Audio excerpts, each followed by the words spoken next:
Dear Kenyans, it's Wambogo the Mukui Mondo. Today being 13th, I had alerted the DCI that I have information concerning the death of Cyrus Jirongo.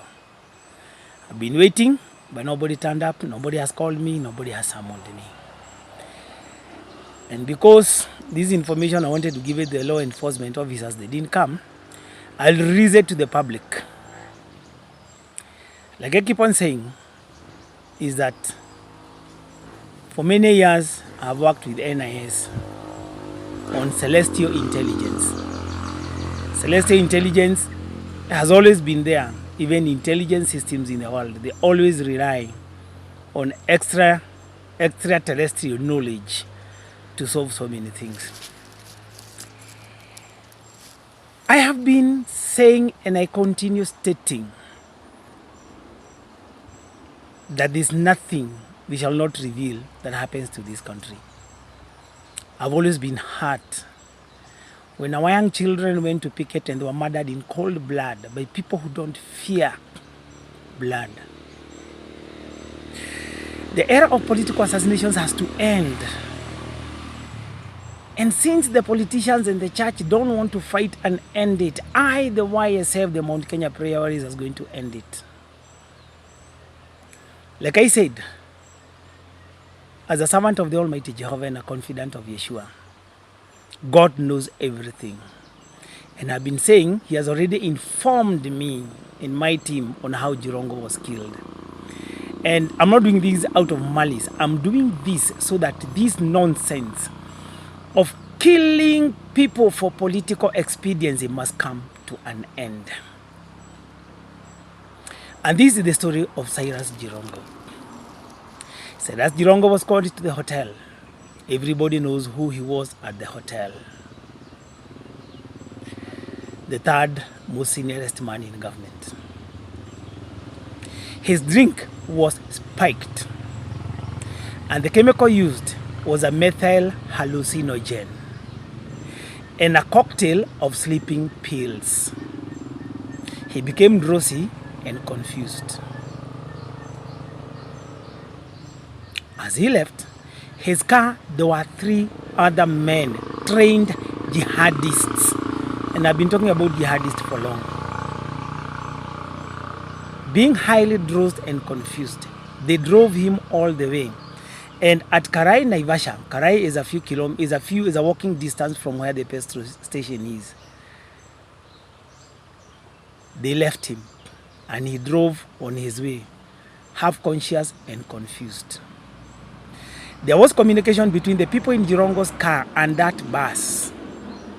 And whether he was the wrong side or the right side, they would still have caused the accident. That is the story as we were given. All these things can be proved. The private investigators, you say there was 1 person with him? No, there were 3. So Jirongo was assassinated for political reasons. Was it about the gold of Kakamega? No. The Almighty Jehovah, through my King Yeshua, says it's about 2XY and 1XX based on jealousy. That's all I can say. I say it up to where I am told.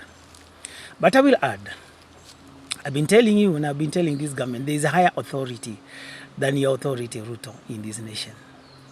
It's already established. We are going to expose every mischief that happens into this country. As we await for the takeover of this nation to be given to the servants of God, the true ones, as in Daniel 7:26-27, we shall expose all mischief. The same way the NIS DG and the INIS team knows we've been exposing even the issues of the Al-Shabaab, the issues of the RSF, and the issues of jihadists. And we are not stopping. We will continue. Lastly, I said I'm going to talk about the quarry, dump site, human rituals and sacrifices. I dare say, and I repeat, if investigations are to be done, the top 4 offices of UDA officials by that time should be investigated before impeachment. And I stand my ground.